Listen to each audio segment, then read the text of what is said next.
11th class students, हम आपका 5th chapter कर रहे हैं स्टेट्स ऑफ मैटर। तो इस चैप्टर में आप स्टेट्स पढ़ोगे मैटर की कौन सी होती है।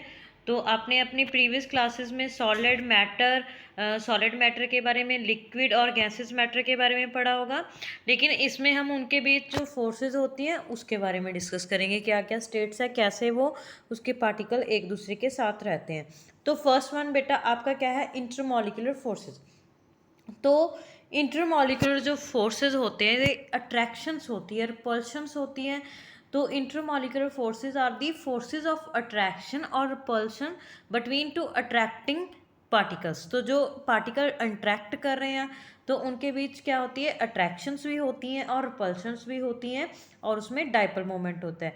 तो this attraction is stronger than the London forces but is weaker than iron attractions because only partial charge involve. तो क्या होता है, हमारे पास क्या होती है, ये स्ट्रॉन्गर होती है लंडन फोर्सेस से, बट क्या होती है इसमें वीकर आयन अट्रैक्शंस होती है, क्योंकि इनके बीच क्या होता है, ओनली पार्शियल चार्ज एग्जिस्ट करता है, इसकी वजह से ये वीकर होती है। The attractive force decrease with increase of distance between dipole. तो जो अट्रैक्टिव फोर्सेज होती है वो इंक्रीज होती रहती है जब भी हमारी डिस्टेंस बिटवीन डाइपोल बढ़ती जाती है।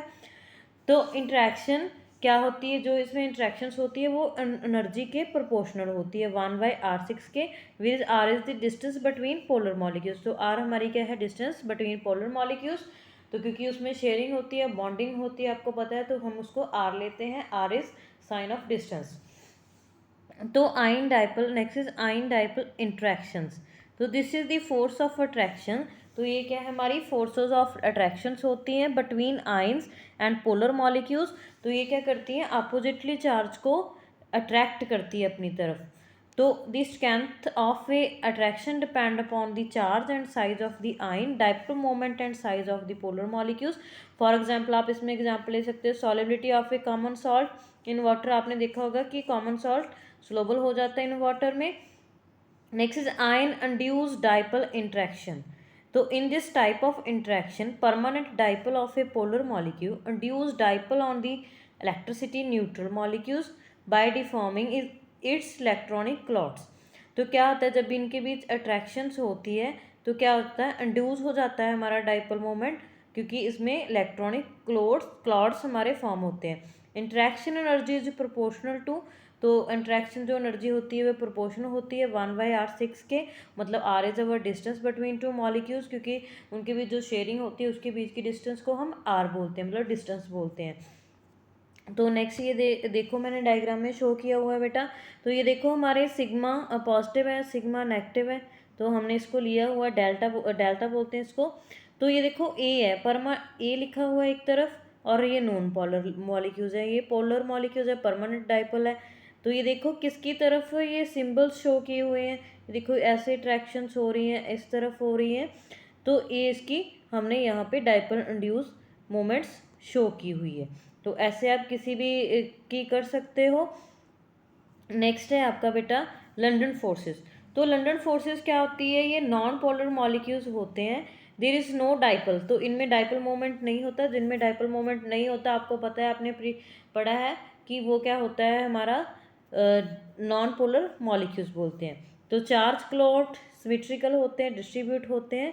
तो but it is believe that any instant of A time the electron cloud of a molecules may be distorted so that instantaneous dipole or momentary dipole is produced in which one part of the molecule is slightly more negative। तो एक part जब भी मतलब इनके बीच attraction होती है तो dipole moment के टाइम एक मॉलिक्यूल्स क्या होता है, नेगेटिव होता है, more negative than other part, दूसरे पार्ट से।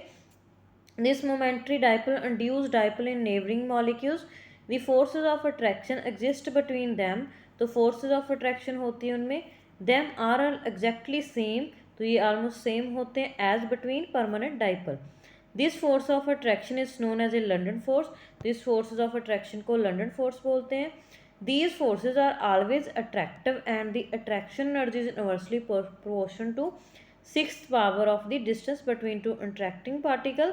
तो क्या होती है, एक दूसरे के जो इनके बीच फोर्सेस होती हैं वो क्या होती हैं, अट्रैक्टिव होती है, इंट्रैक्शन होती है और इन्वर्सली प्रोपोर्शनल होती है। तो ये 1/r इन्वर्सली प्रोपोर्शन होती है। तो इसको हम ऐसे शो कर सकते हैं, हमारे पास क्या है, एटम ए है, देन हमारे पास सिमेट्रिकली डिस्ट्रीब्यूशंस है इसकी। तो ये देखो डिस्ट्रीब्यूशन शो की गई है, एटम ए है, एटम बी है, there is having positive charge, both have nucleus, and then instantly dipole moment है इसमें। ये देखो जब भी हमारा चार्ज इस तरफ है, इस तरफ मेरा पॉजिटिव चार्ज है, तो ये देखो इंड्यूस इस तरफ हो रहा है, राइट हैंड साइड पे है। तो ये देखो आपको यहाँ पे थोड़ी सी लाइट डेंसिटी शो हो रही होगी, तो ये इस तरफ इंड्यूस होता है बी। तो नेक्स्ट है आपका, ये देखो मेरा चार्ज इस तरफ है, इस तरफ थोड़ी सी डेंसिटी, ये देखो डेंसिटी शो की हुई है। तो ये क्या है, मेरा एटम बी ड्यूस हो रहा है, लेकिन वो उसकी अपोजिट साइड हो रहा है, लेफ्ट हैंड साइड हो रहा है। तो ऐसे मतलब इसमें क्या होता है, डिस्पर्जन फोर्सेस होती हैं, इसको लंडन डिस्पर्जन, जो हमारे फोर्सेस होती हैं उनको लंडन फोर्सेस बोलते हैं। तो next one is our hydrogen bonding. तो हाइड्रोजन बॉन्डिंग क्या होती है हमारी, जब भी हमारा हाइड्रोजन अटैच हो जाता है इलेक्ट्रोनेगेटिव एलिमेंट के साथ, तो जब भी वो इलेक्ट्रोनेगेटिव एलिमेंट के साथ अटैच होता है मीन कोवलेंट बॉन्ड फॉर्म करेगा, क्योंकि उसने शेयरिंग की। तो इलेक्ट्रॉन्स क्या करते हैं, शिफ्ट हो जाते हैं हमारे टवर्ड्स इलेक्ट्रोनेगेटिविटी।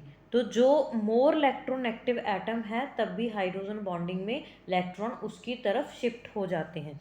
तो thus a partial positive charge develop on the hydrogen. तो तभी क्या होता है, पार्शियल पॉजिटिव चार्ज डेवलप हो जाता है ऑन ए हाइड्रोजन। तो now positive charge hydrogen atom of a one molecule में अट्रैक्ट द नेगेटिव चार्ज। तो पॉजिटिव अट्रैक्ट करता है नेगेटिव को। Atom of a some other molecules and two molecules can be linked together through a weak force of attraction. तो ये देखो H के ऊपर डेल्टा पॉजिटिव चार्ज और F is our negative electronegative, तो ऐसे मतलब इनके ऊपर चार्ज होता है। Next is our thermal energy. तो the energy rising due to molecular motion.